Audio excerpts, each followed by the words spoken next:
Man, what is going on, everybody? Welcome into Southside Church Online. We have a really special midweek edition today. We're going to be talking about leadership, more specifically servant leadership with a really good buddy of mine. His name's Dan Pearson. He's the assistant basketball coach at University of Calgary. And obviously, I was there for the last couple of years playing basketball, and I got to know Dan really well. And not only does he have a master's in servant leadership from the University of Gonzaga, but I've seen him lead, and I've seen kind of what he's all about. As a leader, he's led me, and he's led me really, really well. And so I'm really excited for all of us to learn. I have my notebook in front of me. I want to learn something tonight too. And honestly, when I talk to Dan on the phone, we kind of stay in touch that way. There's always something I can learn from him, honestly. He's a really, really intelligent guy. I remember when we'd work out at the University of Calgary, we'd have these conversations, and there's a point kind of where I have to tell him to dumb it down for me again and make it so I can understand what he's saying. He's honestly really smart, and he loves God a lot. I want to give a special welcome to all of our Southside youth students. It's so cool today. Man, I see everyone in the chat there. What's up, Peyton, Lexi, McKenna?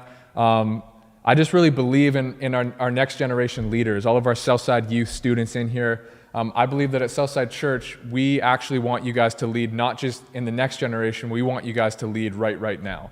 And we have a spot for you to lead right now as well. And so whether you're a business leader or an entrepreneur or a student or whatever, or you're aspiring to be a leader, I believe that you have all of the stuff you need right now to be an awesome leader. And so I'm going to bring Dan Pearson on. We're going to bring him on now. And what's up, Mercedes and Lexi, Ashley, Mike Manis, Ben?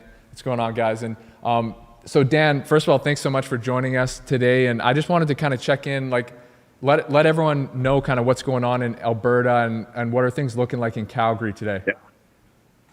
Yeah. No, I mean, obviously for me, some things are always in a bit of a different setting than the rest of culture as a whole, because in the sports field, we are bound. So when everything hit, we were right in the middle of the recruiting season, and fortunately we kind of wrapped everything up. And so the last 2 months or so, I've just been kind of hanging out at the house. I'm trying to stay busy and reading as much as I can. But yesterday, the province just kind of opened everything back up a little bit more for us. Mm-hmm. So we're hoping on Monday that we can start doing some work with our guys again. Yeah.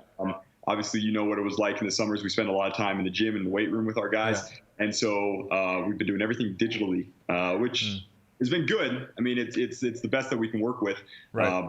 Being able to get back to a place where you can have the personal interaction, be in a weight room, be in a gym. Right. I'm looking forward to that because, I think probably last week I started really feeling it, where it's too much in the house. Right. Yeah. No, I've been feeling it too. And that's cool that things are opening up. I think we've seen a little bit of light at the end of the tunnel, but just trying to be really proactive and make sure we're just leading well as a church, and obviously you as a coach at university make sure we're kind of keeping everyone safe and everything like that. So we good to go, Jake? We're good? Yeah, nice. And so, I just wanted to talk about kind of a funny story that we have together, but obviously for you guys, this kind of leads into a leadership principle as well. And so I'll give you a little bit of the backstory. So University of Calgary, I kind of came into the University of Calgary, and I had always been, and I say this as humble as I can, I've always been one of the best players on my team, kind of one of the guys that is asked to do kind of everything, a little bit of everything. And when I got to the University of Calgary, one thing I noticed was I think I had good self-awareness that there were guys around me like Mombi and David, and there's guys that can just do things that I can't do at a level that I can't do them. I knew that I was a solid player, but I kind of found my way into being a role player. And so I grabbed myself a role, and I think, honestly, one of my biggest roles there, and you can correct me if I'm wrong, but I think I was kind of like an energy guy. Yeah. Like I was someone who brought energy for my teammates so they could feed off, and also just tried to bring it every day in practice, because it can be, man, that season's long. It's like 7-8 months practicing every single day.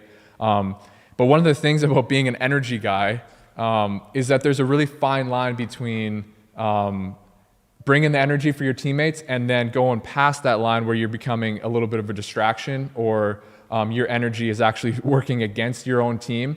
And honestly, for me, we'll get into this more later, but that was hard because off the court, and we had a lot of talks about this, I just loved my teammates and I wanted to be there for them. I wanted to be, but there was this line and sometimes I would cross it in practice or in a game and I would always be like, dang, like I'm upset that I did that, you know, in the heat of the moment, but I would cross that line and there were, especially in the first year, we butted heads. I butted heads with a lot of different people, Coach Van Horn as well. And I love that guy because he never gave up on me through all of that. But we came up with or you did, with like a code word. And so it sounds really funny, but the principle I think is really valuable. And so he came up with a code word for me and it was spumoni. So some of you will get the reference on that. I'm not going to go too much into that. I'm not going to vouch for that movie, but it's pretty funny. But and so basically if I was kind of crossing the line in a game or a practice, then Dan would yell spumoni.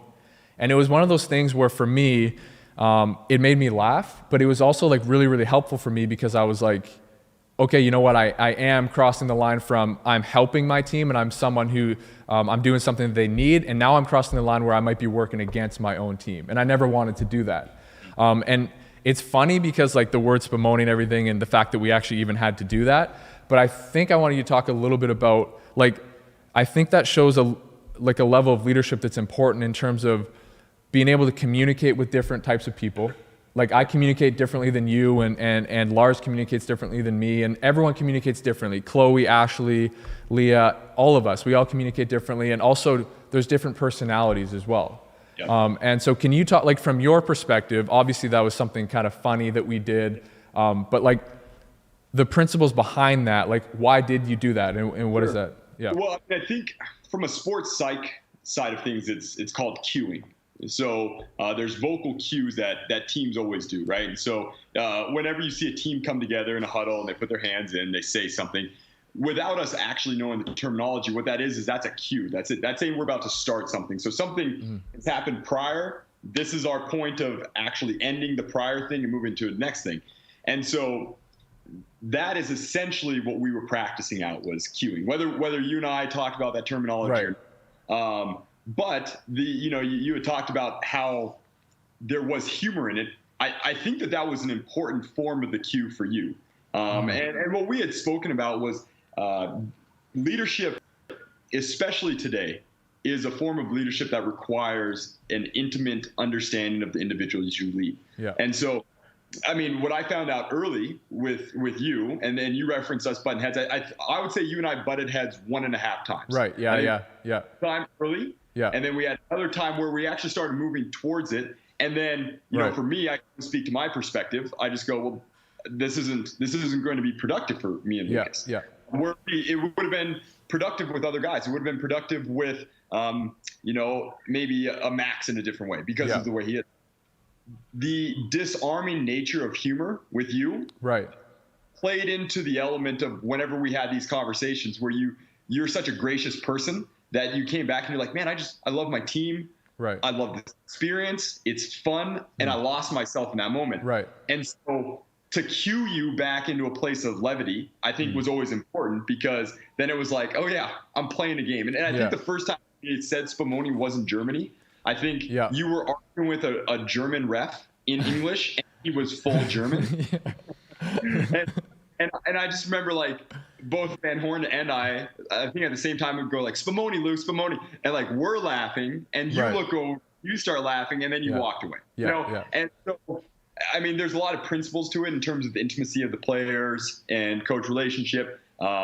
It works well for me. Like that's actually a nice fit for my personality anyway. Mm-hmm. But if it wasn't, the more important thing is what's the fit for your personality, you know? And so understanding you allowed me to play with that cue in a way. But I mean, for me, I think that will always go down as one of my favorite, like sports. I don't know. I mean, we'd call it sports psych, but just kind of like sports interactions of somebody having a little bit of a situation on the court and being able to disarm it through a Jackie Moon reference.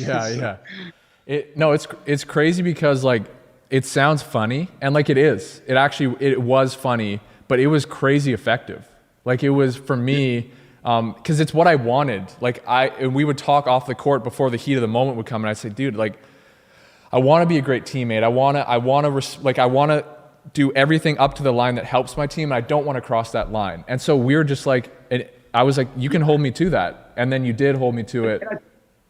Go ahead. Yeah, I think there's a good spiritual principle at play in this. I think it's good psychological. I think it's a great sports principle as well. That kind of our greatest lights often cast our greatest shadows. I just made that up, so quote that. You did not make that up. I mean, I've taken the principle from somebody else. Yeah. Now, but I think that there is an element of that where it's like, well, here's Lucas, who's an energy guy, and so the energy guys are going to have similar consistencies in their flaws as other energy guys. Someone who's hyper intellectual is often going to have similar consistencies in their flaws that are often because the energy is flowing up to wherever their intellectual side is. And so, I think understanding that about you allowed us to play that game. And I think that's a good, again, spiritual principle. I think it's a great principle for psychology, personality traits, but I think there's definitely a play in it. Yeah, my mom just said that's a great parenting principle too, which is, that's really true. I think my mom, honestly, I should have her on here one time. Like she's a master at this too, and knowing her kids and kind of how to talk to them and how to communicate even, and to be able to read different things and be able to still communicate because she knows all her kids are so different. That's interesting. And so, okay, so between my first year at Calgary, and just so you guys know, so Dan was the second assistant coach in my first year at the University of Calgary. He was kind of working his way up the ranks. And then Matt Skin took a job. That's Nova Scotia, right, Cape Breton? I think it's, you're talking to an American, so. Yeah, you don't even know. He's from Montana, so he has no idea. And so he took a job out there, and so Dan got elevated to the role of assistant coach, and we got, like, looking back, it was insane that we got to do this. We got to go to Costa Rica and Germany for free, like just incredible generosity of like the community, like the alumni at University of Calgary men's basketball, the six-man club and everything. That's a little shout out there. If Van Horn watches this back, he'll be very proud of me for that. But we had an amazing time in Costa Rica and Germany, and more than that though, looking back, it was so big for our relationship and even just for my enjoyment on a basketball level, because we had won a national championship the year before. And I had kind of realized that summer that what I had been chasing my whole life didn't actually fulfill me. It didn't like satisfy my soul. It was fun. But what really did, I realized, was those relationships with my teammates and my coaches. And so on that trip, I was kind of your navigator, although I don't even know if I really did much. I had your GPS. I think we used, like, what was your data charge? Do you remember? You got some crazy... Yeah, like $150 for Costa Rica. Yeah. And so I thought it was more than that, but that's still a lot. Anyway, and so we got to kind of, for me, I always knew that who I was mattered more than what I did, but actually knowing that someone who was in a leadership position over me actually valued me as a person over what I could give you on a basketball court. And can you just kind of speak to that a little bit and the principles behind that? Yeah, I mean, I think one of the things that's interesting about the way our paths intersected was, I mean, I was the lead assistant at a university in Montana for 3 years, and because I actually came into that program through a transition, there was a lot more of my personality that I think I was able to kind of put into that space. So then my first 2 years as I'm coming up here and making that transition, you play a different role, and so you are playing. As much as I would like to have just said, well, my relationships were as organic as they could be, you're feeling it out in a different way. And then after Matt left, I think that coincided with just enough space where I had taken part in enough recruiting of players. The guys were coming back. We had established relationships. And that came to a space where you also, as an older player, me as a young coach, were able to go through some experiences like that summer that you were talking about, where the relationship was able to span into something that I wouldn't say that we'd never had deep philosophical conversations, but that we were able to explore the relational side of what we had outside of just simply player coach. And so, I mean, I remember some of the conversations that we had driving through Germany, and there's a spot where I'm looking at that. I'm like, well, that's what I would have a conversation like with a friend, And I think that I've never played that mentally. I mean, when I was a teacher, I remember always kind of getting pushed back because I let my students call me Dan, Yeah. you know, and people were like, oh, it should be Mr. Green. And I never played those, like the role didn't matter for me. And so I had to be genuine to who I am. So the idea of having a friendship with my players, you might get some old school like leaders saying that you can't play that. For me, I thought that at the very least that's who I was organically, and I think it fit well for people like you. You know, if we had different guys, then maybe there was a need for more authoritarian top-down approach to things. Right. Would we recruit those type of guys? I don't think so, because that's just not who we are. I don't think either myself or coaches. And so, and I just don't think that top-down modeling works for this generation, to be completely honest. I think that people are, I heard someone say this the other day. I liked it. I mean, it's Generation Y, WHY. Like you guys, we know what's at the core of something. Yeah. The authoritarian principles just don't work in the same way. And so when you're walking into any institution or any organization, the primary goal is efficiency. Yeah. So if you have to modify your principles to maximize your efficiency, then the goal is to make sure that you modify your principles accordingly. And so I'm writing this down. Say that again. If you have to modify your principles to maximize your efficiency, that's the goal of the institution. Now, I say that with a little bit of a grain of salt. Don't quote that in the same way that you would quote the other one, because I think that principles are essential to who a person is. And so there are certain principles that I think you say, well, we're never going to cross this line. Maybe your institutional characteristics. Yeah, core values or whatever. Like that's, non-negotiable. Yeah. Sure. So, no, I thought more than anything, it goes back to your Spumoni story too, where it was just looking at the situation at hand and saying, we're going to descend into the particulars. There's a great Jesuit quote, which is how like the Jesuit order looks at morality. And what it is you have these grand moral codes, but in the middle of it, you descend into the particulars of each of those to understand the moral structures within it. Yeah. And so I think that we can have these grand moral ways that we lead and approach things, but then in the midst of it, you have to descend into the particulars. And there's always an individual at the edge of that. And I think that stuff's huge. Descend into the particulars. See, I think they thought I was joking. Like there's times when we'd be working out, I would say, you got to explain this to me like I'm 10, like I'm Michael Scott on The Office. You got to explain, okay, so your mommy and daddy let you open a lemonade stand. You remember that episode? That's so funny. Okay, so I want you to talk a little, so when we were talking on the phone, we kind of talked a little bit more about my first year versus my second year. So my first year, we won a national championship. Like growing up in Chilliwack, most of you, probably a lot of you watching, live in Chilliwack. I had always had aspirations to play at the U Sport level. And honestly, like growing up, like that was a big leap. Like I didn't know if I'd ever get there, you know? And then I finally got to the U Sport level at Trinity. We weren't very good at all. I took a year off. I had some big time health issues, had a surgery. And then when I got the chance to go play at the University of Calgary, I remember talking to Dan Van Horn, the head coach at Calgary. And I just said, look, man, I would just love to be a part of winning. Like, how can you use me to win? And then I get there, and not only am I a part of it, I'm a big part of it. I'm on the court at the end of the game, national championship game. I'll make a few shots, and we win a national championship. And we were talking on the phone, and it was interesting because after that game, it was super fun and celebrating with my teammates and all that. But there was this kind of emptiness in my soul because I realized that I had been chasing that moment, like probably most of my life, without even knowing it really.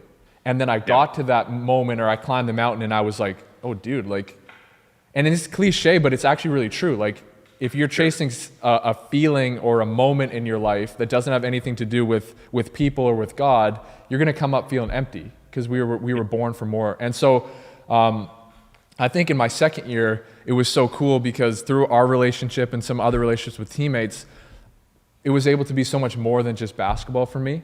Because honestly, like, I don't know if we've talked too much about this, but I was kind of over just being an athlete. I was like, man, I want to use my influence and do some things to love people, to care for people. And you don't have to speak to that, but I'll move on to the next question. But I just think that was so big for me that year. And honestly, more than anything, thank you so much for like being a part of that for me. Yeah, well, I mean, and I think that there's some big points that you bring up there, and one of those is, I mean, back to a leadership dialogue with it. There's so much about engaging the person in a holistic fashion, and so for you had a multiplicity of things that required to bring you satisfaction, to give you some sort of purpose in the place. On one level, that's why retention rate is so important. We had spoken about this. I mean, I had just finished a book by a Navy admiral called "It's Your Ship." It's a great. What's it called? Say it again. It kind of cut out. It's Your Ship. It's Your Ship. Yeah. So without calling it servant leadership, he took all the principles of Greenleaf and adopted it into taking over a ship. Yeah. But the way he starts his book is by talking about, in both the Navy and the business sector, and I think that this is very much true with athletics, the financial and probably emotional cost for an institution losing a person, they found out it's technically 1.5 times a certain person's annual salary. So if you have an engineer and he's making $100,000, to replace him costs $150,000 on average. So for us, from a basketball side, we need to know that retaining people is the most important thing. And I think that's why we've been able to be successful consistently, is because of retention rates. Now what's the core of retention rates? I think allowing individuals to feel like they're holistically attended to. And so, if you just would have won a national championship, now I don't know a lot of people who walk away from a national championship and don't come back. But let's assume you don't win a national championship. Let's say you come up short, we lose to UBC. Phil Jalliper hits that three in the semifinals. We don't go to the national tournament. What makes you come back? Well, the answer is like diving deep into the individual and really playing into purpose. And you and I spoke quite a bit about Viktor Frankl's Man's Search for Meaning. I mean, it's a book that I would suggest any individual read. I think people, especially who come from a Christian or generally theistic lens, should dive into. But really, Frankl's book looks at what brings people existential purpose, what brings people purpose in their life. And what he does is he walks through his experience in a Nazi concentration camp, and basically finds 3 things. We need something that's bigger than us, that we can love, something that we can build, and then the capacity to find purpose amidst suffering. So those are the 3 areas that he said. So something or someone bigger than us, usually someone, something that we're building towards, and then the capacity to find purpose amidst suffering. Yo, if you're taking notes, these are the things you got to write down. Say it one more time for us. Okay, so something or someone that's bigger than you. I think you go AKA love. A purpose of building. And so he gives examples of things that people build. And so there's kind of this, I always put it a builder's mentality. What are you working to? What's waking you up in the morning? And the third, which I think is the most difficult, this is the one that I think is most spiritual, to be completely honest, is our capacity to find purpose amidst suffering. And so for you, as you tell your stories, the great piece that they did on you in the national tournament, you kind of talk through the mental health side of things. There was purpose to that suffering, right? And so being able to satisfy that generated this kind of capacity for us to push into your general, like, overarching purposes. That's how we retain people. If you didn't graduate, if you could have come back, I believe, I mean, and correct me if I'm wrong, you would have come back. Because we were kind of attributing these things holistically. And so, I mean, and that's the stuff, I mean, we spoke about this with kind of amidst the COVID situation. And I told the story of Bill. For those of you guys who don't know, I live with a special needs man. And he came up the other day, and he was chatting with me, and he's just like, I hate COVID. I was like, why do you hate COVID? He's like, I don't get to do any of the stuff that I love. And he was just kind of having a little bit of a situation. And so what he really meant is he couldn't go to McDonald's. He gambled a little bit, so he could go gambling. And I was like, but Bill, like, you got to hang out with Phil. don't you love Phil? He's like, yeah, I love Phil. I was like, you get to hang out with me. Don't you love me? Yeah. I was like, you get to go for walks. You get to, and so as we start walking through these things, he even was able to kind of make this connection. It's like, well, it's not the environment that gives me this happiness. It's the elements around inside that. Yeah. And I think the reason why I bring that up is because it's something that's innate. I don't think that that's a high intellectual thing, because you can step that down with a child, with someone with special needs, and you go, well, what do you want? Well, we all want the same thing, right? And so what if, like, and I know a lot of us, I know I have been in my life at times, I know a lot of, especially I think our younger students that are listening, what if you've kind of lost sight of that? So I know there's times in my life where, like, I feel like maybe Bill, like, honestly, in those circumstances where COVID sucks or blank sucks or whatever sucks, like, I can relate. I feel sorry for myself, and there's a blocker there, and I feel like there's a big spiritual component to that. Like, we're not just blinded, like, there's someone doing the blinding. How do you kind of refocus yourself on those things that, like you said, those, like, I get to hang out with my friends, I got a family that loves me. So how do you kind of recenter on that? Yeah, I mean, I think one of the psychological truths of Christianity is that that belief in a central being, and so in the person of Christ, actually frames out all these things, and so we're brought into a place where now we can look out at the world and we can go, well, I kind of know what goodness looks like. I kind of know what truth looks like. I kind of know what love looks like. And so I think that there is a capacity of that belief structure that is so essential to this. The other thing that I will say with this, and I find that people who come from kind of more spiritual backgrounds have an ease at this. I think you were always quite good at this. There is an embrace of discomfort. There's times that, there's times that you go, I don't really want to do this today. Yeah. and it's frustrating, but there's something about the spiritual experience that speaks to us about self-sacrifice. Yeah. I mean, I come from a Catholic tradition where fasting is a huge thing. Like that is a discussion of how do you deny oneself so that you can step into giving that space to another. Yeah. And so I think that those practices, that's why I think that religion is so not only good for the soul, but good for the psyche in that space, is because it gives you something to seek after.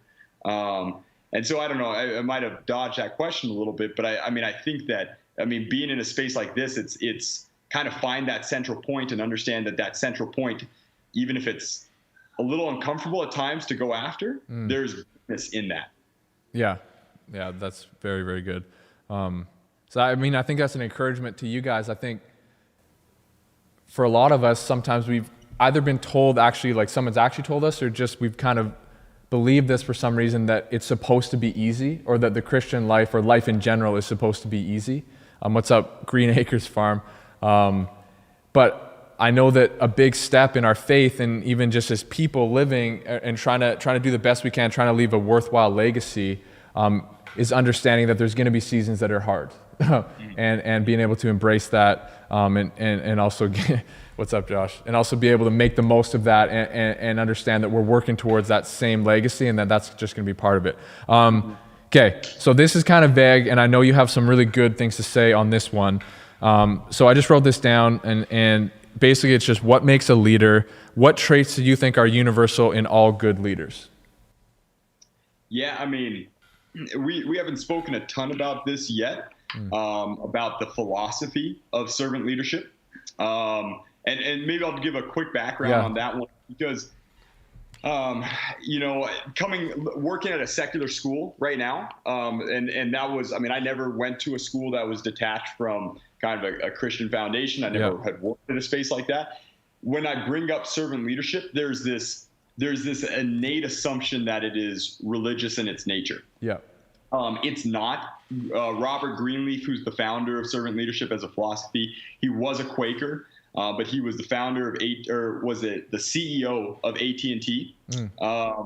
And basically, servant leadership is a model, a leadership model that I think of the Forbes 50 About 25 of the world's best companies follow this model structure. Wow. Okay. And so the best way, and I'll just read the quote from it. And there's kind of two major components to if I was going to kind of give servant leadership in a nutshell. I would say it's these two. Okay, so Robert Greenleaf in his first essay titled "Servant Leadership" writes about servant leadership as this. He said, "The servant leader is servant first. It begins with a natural feeling that one wants to serve first. Then conscious choice brings one to aspire to lead. It begins with a natural feeling that one wants to serve first." Sorry, I doubled that one up. Yeah. This person is sharply different from the one than one who is leader first, perhaps because of the need to use unusual power drive to acquire material possessions. And so there is an element of saying, what makes it different? Well, the focus isn't on me. Yeah. It's on you. And it's the understanding that a healthy institution has healthy individuals inside the institution. Yeah. So he talks about something called the best test. And so I'm going to give you the second one, and then we can kind of talk into more detailed ones. So he says this is the best test for a institution that is quote unquote servant led. Yeah. Okay. He said the difference manifests itself in the care taken by the servant first to make sure other people's highest priority needs are being served. So again, kind of the conversation that we were just having about making sure that you are holistically attended to. Yeah. And he said, here's the best test. The best test and most difficult to administer is this. Do those served grow as persons? Do they, while being served, become healthier, wiser, freer, more autonomous, and more likely themselves to be servants? What's the effect of the least privileged in society? Will they benefit or at least not be further deprived? So, I mean, to give that one down again, are they healthier, wiser, freer, more autonomous, and more likely themselves to be servants? And then is this going to hurt somebody else on the outside? And so at the core of servant-led institutions, those conversations should always be happening. Like, when I make this decision here, am I making Lucas healthier? You know, is he going to be wiser? Is he going to be more free, more autonomous? Yeah. If the answer is no, then I have to take a different route until I satisfy that. Yeah. You know. Right. And so some of them, like Starbucks. Starbucks is a servant-led company. One of the things that makes them a servant-led company is that they pour into their baristas' education funds. Okay, so there's a lot to be said about that.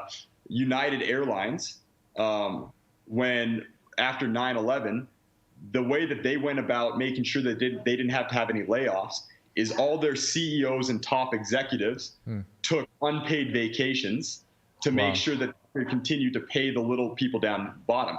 Now, the trick in all of this is that once the airline industry ticked back up, they didn't have to rehire anybody. Right. So they were to actually retention, take all the base of that, right? Yeah. They had the retention and they had the strength of it. So not only is it good for Lucas Manus to be treated in a servant-led institution, it's actually good for the institution to be treated. Yeah. So that's kind of the bulk overview. Now, you asked the question, and so to be more specific, what are leadership characteristics? To be more specific, tell Bill that he needs to stop yelling in his bedroom right now. No. If you can hear him, I mean, you heard me have that conversation. This is what I live with, man. I know. Right before we got on, he said, "Okay, Bill, this is what we're gonna do. We're gonna go on air for about an hour. No yelling. No. What was the music you said? Do you guys remember, Jake? Tom Jones? I don't even know what that. He's going to get him. So Bill, Wild Bill, that's his nickname. He was our manager, kind of water boy at University of Calgary, and he lives with Dan and Phil, and he's a very, very energetic dude. What was he doing when you went in there?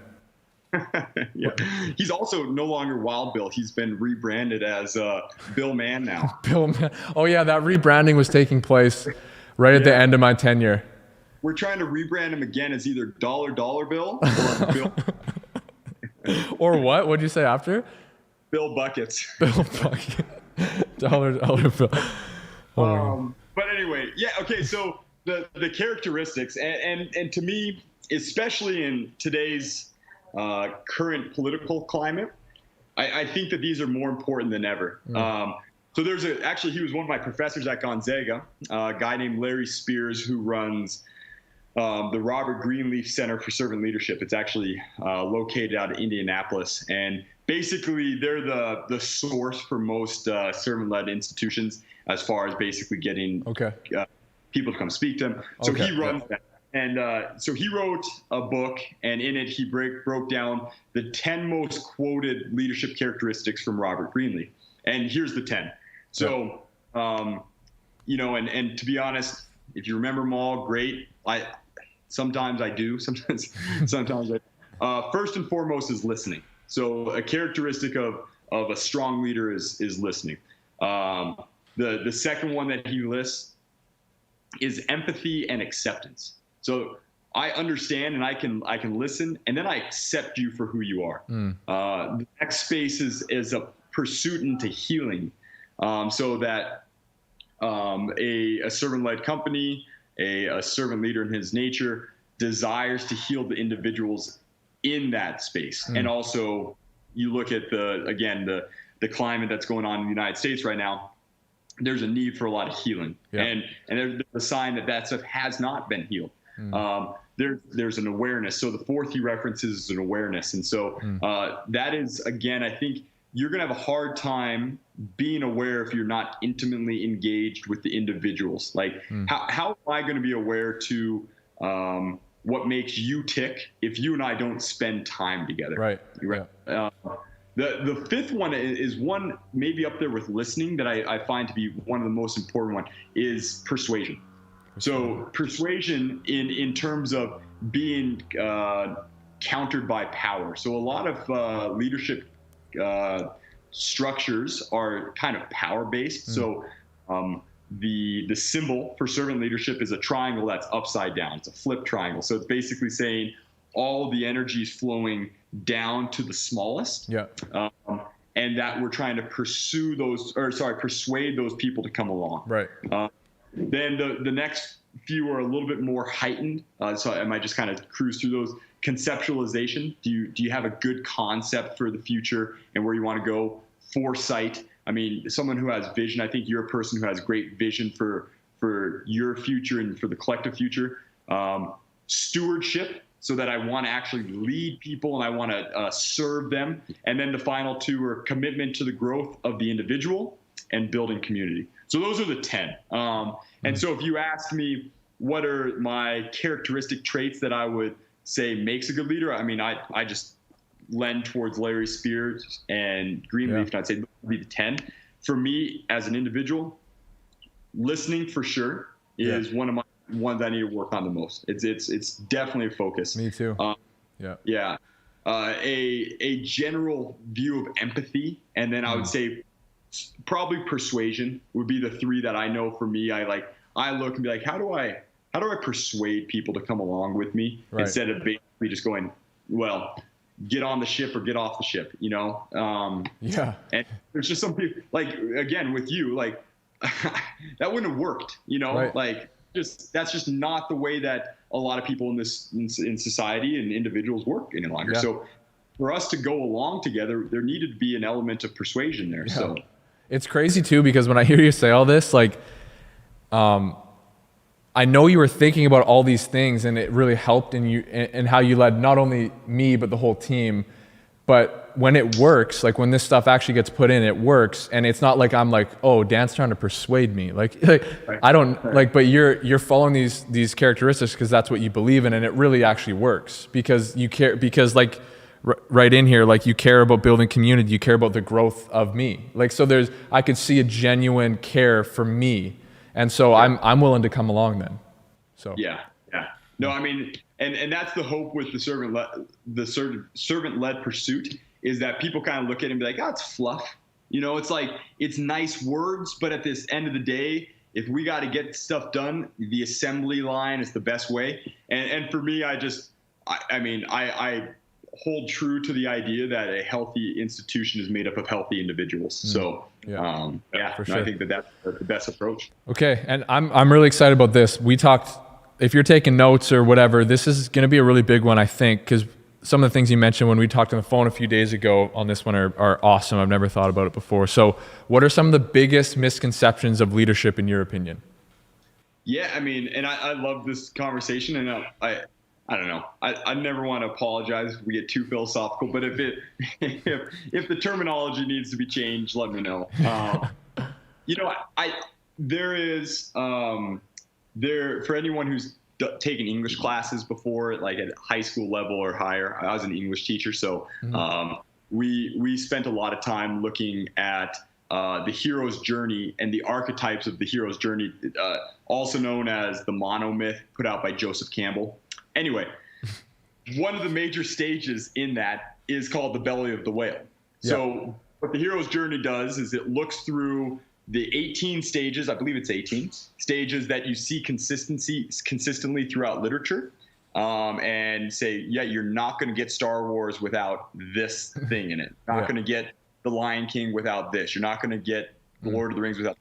Well, one of them is called the belly of the whale, and that's taken out of the biblical story of Jonah and the belly of the whale. Yeah. And you also see it very much manifested in Jesus in the desert. Mm-hmm. That element is the one we want to skip. Right.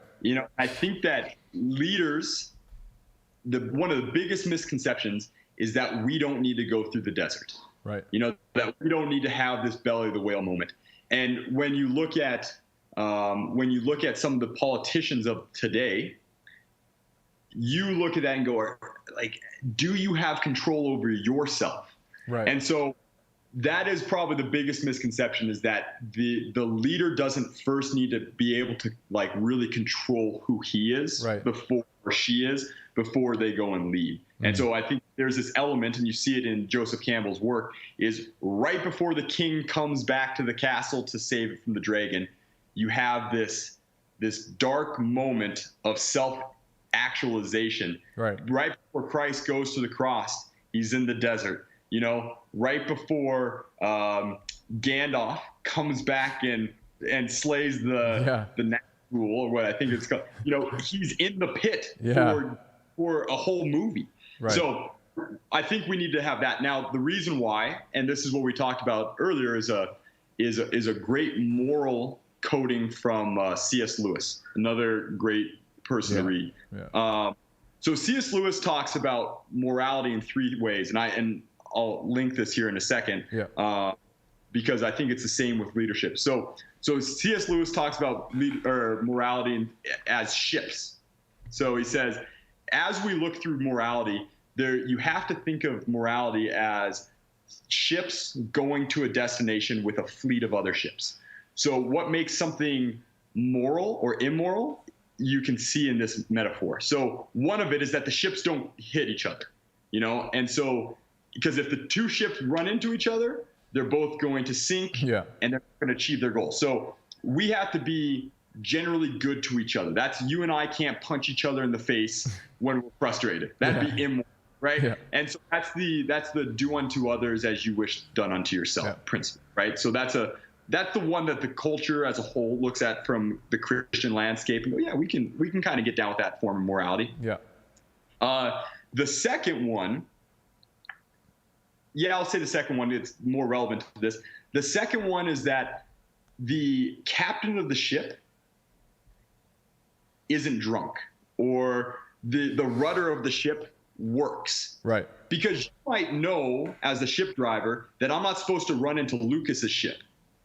But if I can't steer that thing correctly, then I'm still going to run into Lucas's ship. If the rudder of my ship doesn't work, it doesn't matter if I go, I shouldn't run into Lucas's ship, because I might try to turn right and actually hit left. Yeah.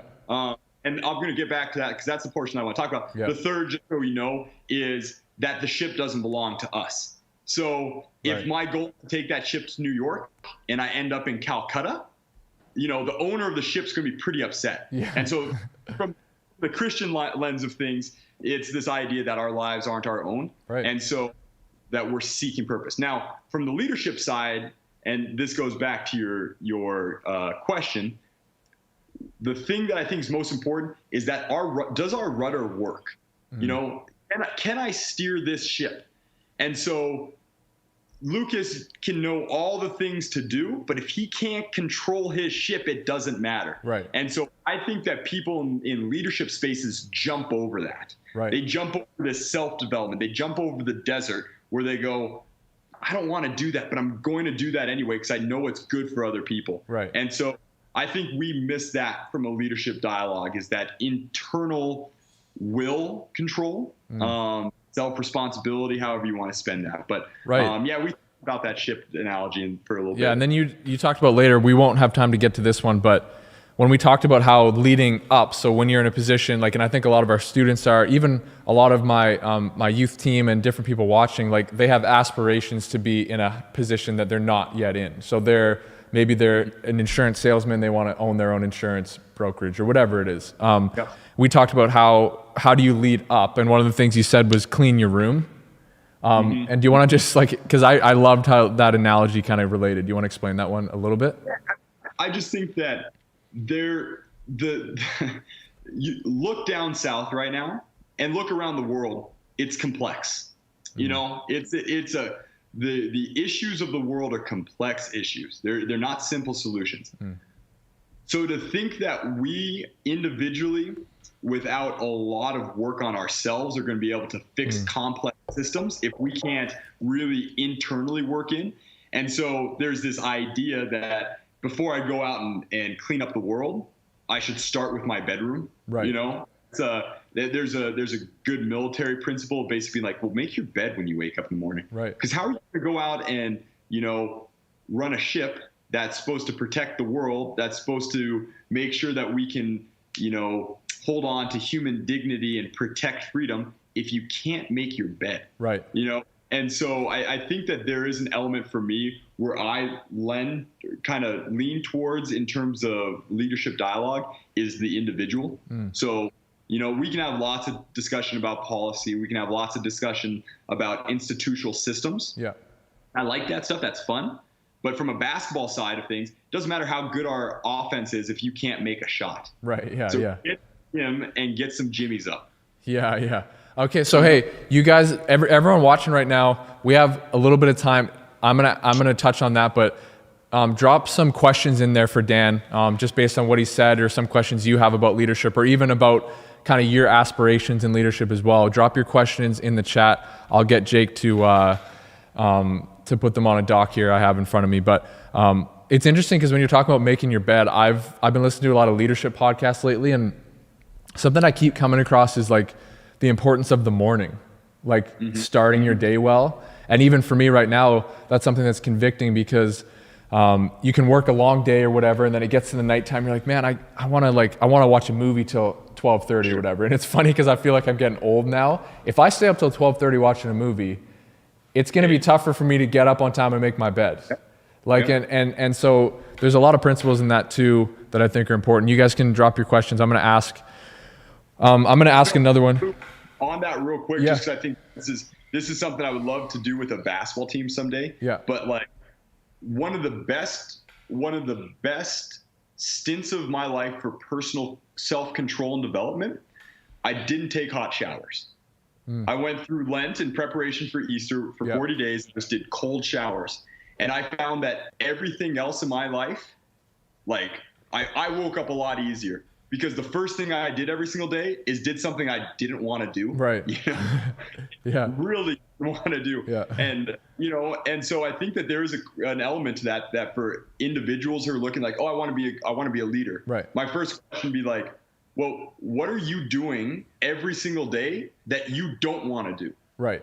You know, and so something practical like that, waking up before 6 a.m. if you like to sleep in, making your bed if you're a messy person, right? Taking a cold shower if you like comforts in your life. It's called So I won't get into other principles on that, but yeah, I just think that's a good question to ask people as you kind of like steer into the leadership discussion. Well, yeah, it seems like we're oversimplifying talking about the shower, but I've heard a ton of I've heard a ton of awesome leaders who have actually talked specifically about cold showers. So I know that seems a little weird, but it kind of shocks you awake. And yeah, there's a guy, so there's one of my leaders here, Lance. He's just a beast. So he works a few jobs. He's trying to build up his brand as a mortgage broker. And so he's working a different job during the day, and he gets up like, I think, correct me if I'm wrong, but he gets up at like 3:34 every day. He goes and works out, and then he hits the office and he works a really early morning shift till about lunch, and then he can work his second job and try to build that up. Nice. And it's one of those things where it's impressive, but when I look at, for him, it's a routine thing. It's like, I don't like he doesn't like it. There's nothing about that where he's like, dude, 4:30 a.m. he gets up. He just said, It's not like he's pumped every day. Like, and the crazy thing about him too, it's amazing, is he cares more about other people, because he'll come and be a youth leader, and we'll be out till 9:30, 10 o'clock. He has a family at home, but he's doing it for the kids, knowing that he has to get up at 4:30 a.m. the next day. You know what I mean? And so it's so cool to see someone that disciplined about achieving some of the goals and dreams they have, but also understanding that their legacy is going to be more about how they impacted others. So still prioritizing that at the same time. Yep. Yeah. Absolutely. Okay, so we got a couple questions here. My dad says, what is your desert experience in your life? Oh boy. I think that there was, I hesitate to make them into too grand of experiences, because I don't think you need that. I think that a lot of times these desert experiences are just, maybe someone's going through a breakup, and you're sitting down and you're recalibrating your life. Right. Maybe you're transferring schools. I think I spent a summer working in Calcutta in the slums, mm-hmm. and that was for me an element. I was counting the literal hours of when I could fly home. Yeah. Probably like 2 weeks in advance. And I was by myself, and you're in Calcutta is a rough spot, and I saw some rough things. Mm. And there was this point where I still remember it was like 2 weeks left, and I did the math in my head of how many hours I would be until I got on an airplane. And because I just wanted to get out of that space. However, it was one of the best experiences of my life for so many different reasons. And the rest of those 2 weeks were so good for me. Mm. And so I think that, again, that's a pretty grand one. Mm. But I think that there's not a place in my life where I think that I was sitting in physical and spiritual and relational discomfort more than probably the last 3 weeks in India, where I'm just like, it's hot. Yeah. And this sucks. And there's bugs here, and I just saw some stuff I didn't want to see. Yeah. And I'm questioning some things right now. Right. And so, but it was good that I couldn't leave. I had a plane ticket, and that plane ticket was too expensive to change. I had to stay in the belly, So yeah. That's really good. We have time for one more quick one.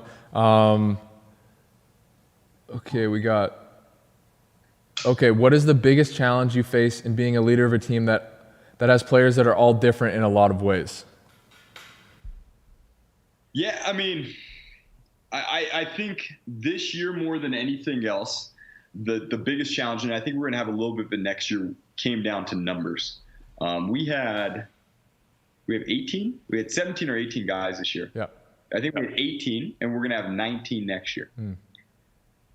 Not being able to, relationship for me is a tough one, because it's kind of like you're full in, you're full out. Yeah. It's like, if you're not fully diving into relationship, I might as well play the chess game and just move the chess pieces around and play, and this year was really difficult. The reason why I bring that one up is because I think as you look to individuals and you go, we have Ali on our team, and Ali's a Muslim kid whose family came straight from Pakistan. We have Brett on our team, who's a Mormon father of 2. Yeah. We have a Zoa on our team, and so you start going through, and there's the only way that you can operate in that diversity is through intimacy. And I just don't think, because again, it goes back to kind of something we talked about earlier.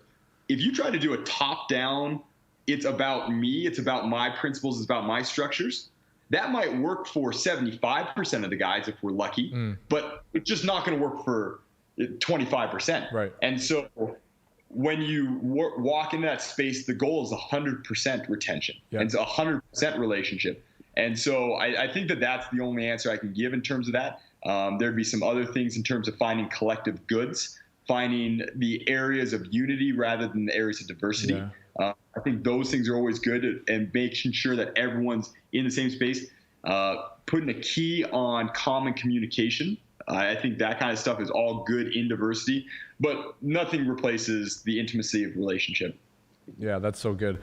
Everyone watching right now, let's give some clap hand emojis in the chat. And Dan, just thank you so much for doing this, bro. I know it was really fun for me, and you're just such an awesome guy. I appreciate you stopping by. I think all of us learned a ton today. To prove it, we got right here. Nice. We got a page and a half of notes. So yeah. I learned something too. Yeah, it's coming along. I was trying to scribble, keep up with you. That's really good. Yeah. So thanks a lot, bro. And I just have a couple more announcements for Southside Youth, but I'll talk to you later and we'll kind of go over it. Thanks so much, bro. Awesome. Hey, thanks for having me. It's fun. Take care. Yeah. Okay, guys. I have a couple announcements about specifically next week. I see Connor McCracken, Karen. Oh, Liberty's here. What's up, Liberty?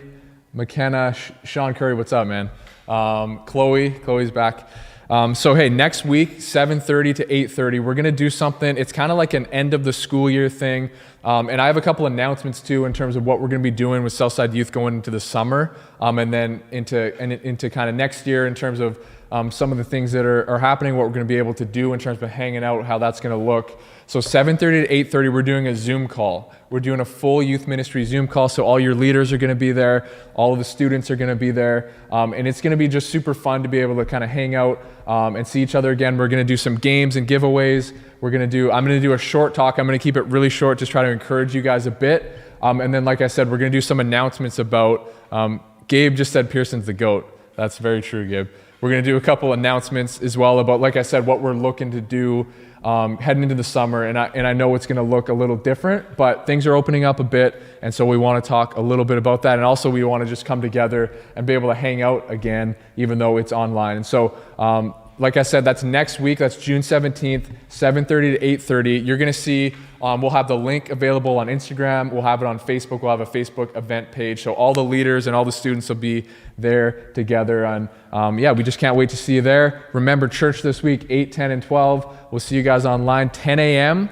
on YouTube. It's our student takeover service. So we're going to see you guys there. And I'll see you guys next week. And you can see way more about it on our social media channels this week. So take care, guys.